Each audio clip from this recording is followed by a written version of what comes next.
మీరు ఇందాక అంటే చంద్రబాబు గారి మీద ఆ సమయంలో పెట్టలేదు. అలాగే పవన్ కళ్యాణ్ గారి మీద, తర్వాత లోకేష్ గారి మీద అని కొన్ని ఉదాహరణలైతే యెస్. ఇచ్చారు. కానీ యాక్చువల్‌గా మన ఆంధ్ర రాజకీయాలకి అంటే ఇప్పుడు తెలంగాణ పోలీసులు అరెస్ట్ చేశారు. తెలంగాణ ప్రభుత్వం ఇనిషియేషన్ తీసుకుంది.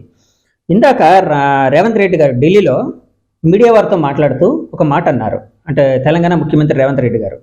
"ఈ అరెస్ట్‌తో నాకు ఎలాంటి సంబంధం లేదు. నేను ఇనిషియేషన్ ఏం తీసుకోలేదు. ఏం చేయలేదు. చట్టం తన పని చేసుకుపోయింది. పోలీసులు ఏదైతే అక్కడ అరెస్టులు ఉన్నాయో అంటే అంతకుముందు సంధ్య థియేటర్ అంటే ఇదంతా అంత ఎలాబొరేటెడ్‌గా చెప్పలేదు. కానీ ఆయన చెప్పిన విషయం అయితే అది. అక్కడ అరెస్టులు వాళ్ళ చట్టాలకి వాళ్ళ రూల్స్‌కి అనుగుణంగా చేశారు. దీంతో సంబంధం లేదని చెప్పారు. ఇప్పుడు మీరు యాక్చువల్‌గా అల్లు అర్జున్ గారి అరెస్ట్‌ని యాక్చువల్‌గా మీరంతా ఖండిస్తున్నారో అదంతా ఖండించాల్సిన విషయం అందరూ కూడాను. కానీ దీన్ని ఆంధ్ర రాజకీయాలకి లింకప్ చేస్తున్నారు కదా, అది తెలంగాణ రాజకీయం కదా, ఎందుకు? ఇప్పుడు నేను ఆంధ్రుడిని, నా మేము ఆంధ్రాలో వాళ్ళం, తెలంగాణ రాష్ట్రానికి చెందిన వ్యక్తులు ఉంటే వాళ్ళని తెలంగాణ వారు అంటాం. బట్ కంబైన్డ్గా మనందరం తెలుగువారు. అయితే మీరు గమనిస్తే కేటీఆర్ గారు పెట్టిన ట్వీట్లో రేవంత్ రెడ్డి గారికి సంబంధించినటువంటి జరిగినటువంటి ఒక సభలో కూడా ఒకరిద్దరు చనిపోయినటువంటి సంఘటనలు అప్పుడు జరిగినాయి అని చెప్పి ఆయన కోట్ చేశాడు. హైడ్రా విషయం కూడా హైడ్రా విషయంలో కొంతమంది చనిపోయారు, రేవంత్ గారిని అరెస్ట్ చేశారు. ఎస్. సో అక్కడ ఆ తెలంగాణ రాష్ట్రం కాబట్టి ఇప్పుడు నేను ఆంధ్రా వాడిని అని చెప్పేసి నేనేం అల్లు అర్జున్ గారి సినిమా చూడటమే మానేలేదు కదా.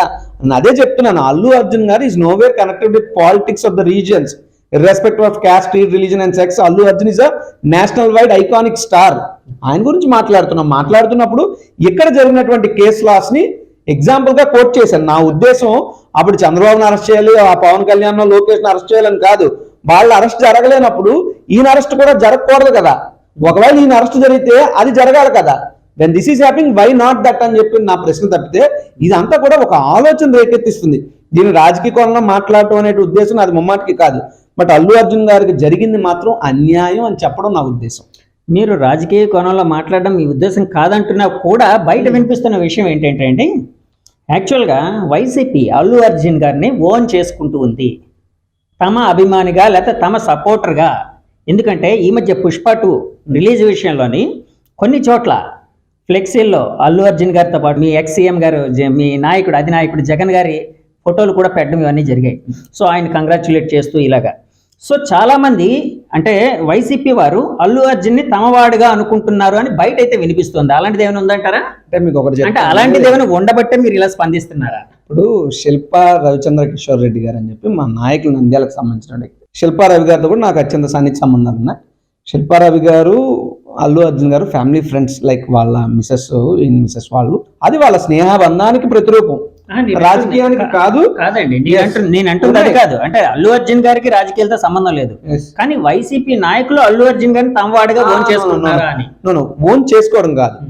అల్లు అర్జున్ గారి మీద ఆయన సినిమాకి సంబంధించి కొంతమంది రాజకీయ పార్టీల పేర్లు ఎలాగాని వాళ్ళు అల్లు అర్జున్ గారి మీద ఆయన డిఫేమ్ చేయడానికి వారు పూనుకున్నప్పుడు, వారు వ్యవహరించినప్పుడు, ఎస్ మా పార్టీకో మా నాయకుడు అయినటువంటి వ్యక్తికో మీరు ఆ రోజు ఎలక్షన్లో మా సహకారం అందించారు, మేము మీకు మీ సినిమా అప్పుడు మేము తోడుంటామని చెప్పి, ఇది పై స్థాయిలో కాదు, కింద స్థాయి గ్రౌండ్ లెవెల్ కార్యకర్తలు ఎవరో సోషల్ మీడియాలో ఉన్నారో వాళ్ళు భావోద్వేగానికిలోనే పెట్టే పోస్టులు ఏవో తప్పితే దానికి కానీ దీనికి కానీ సంబంధం లేదు. రెండవది, ఇప్పుడు మీరు మహేష్ బాబు గారు బర్త్డే వేడుకలు కూడా ఘనంగా విశాఖపట్నంలో జరిగితే జరిగిన ప్రతి చోట జగన్మోహన్ రెడ్డి గారి అభిమానులు ఫ్లెక్సీలు పట్టు తిరుగుతారు. అలాగే జగన్మోహన్ రెడ్డి గారి పాదయాత్రలో కూడా కొంతమంది సినిమా హీరోల తాలూకు అభిమానులు వచ్చి పార్టిసిపేట్ చేస్తారు. ఉదాహరణకు అక్కినేని నాగేశ్వరరావు గారి ఫ్యాన్స్ అసోసియేషన్ వాళ్ళందరూ కూడా గతంలో జగన్మోహన్ రెడ్డి గారి పాదయాత్ర చేసినప్పుడు వెనకాతల విశాఖపట్నంలో తిరిగారు. ఆ సందర్భం నాకు తెలుసు.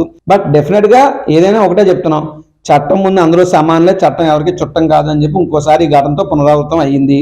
నాకు తెలిసినంత మట్టుగా ఆయనకి బెయిల్ కూడా గ్రాంట్ అయ్యింది.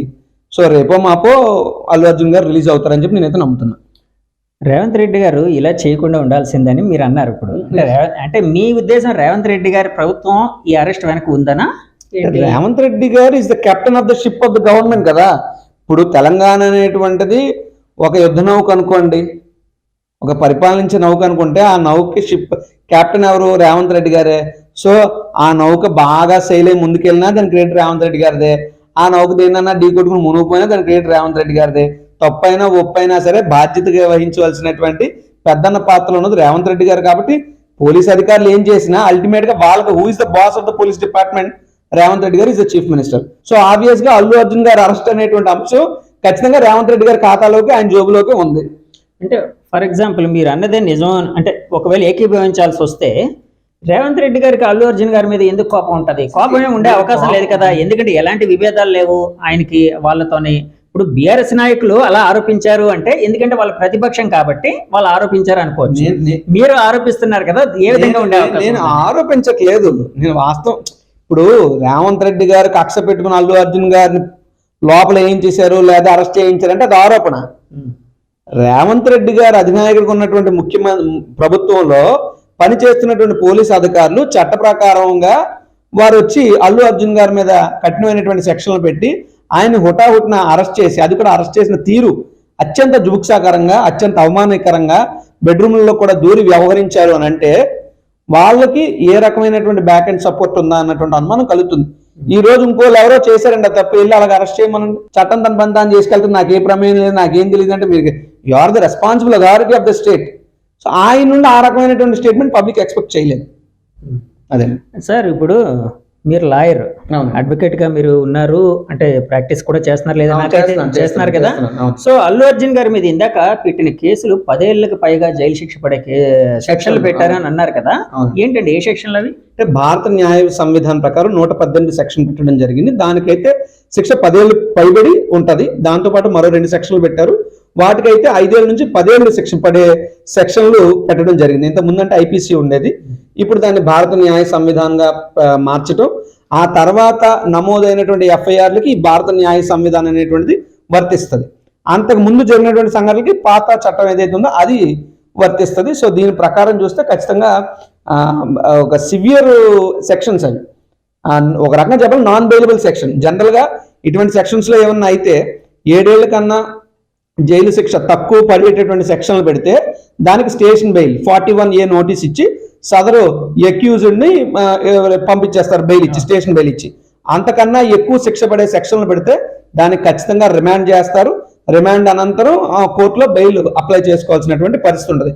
కొన్ని సందర్భాల్లో ఆ సెక్షన్లు పెట్టిన జడ్జి గారి ముందు హాజరుపరిచినప్పుడు జడ్జి గారు ఇష్టం, వారు బెయిల్ ఇస్తారా, యాంటిసిపేటరీ బెయిల్ శాంక్షన్ చేస్తారా లేదా రిమాండ్ చెప్తారా అన్నటువంటి జడ్జి గారు అత్యున్నతమైనటువంటి న్యాయస్థానం న్యాయమూర్తి గారి నిర్ణయం మేరకు అది ఉంటుంది. సార్ పుష్ప చూసారా మీరు? చూసానండి. ఎలా అనిపించింది? బాగుంది, సినిమా బాగుంది.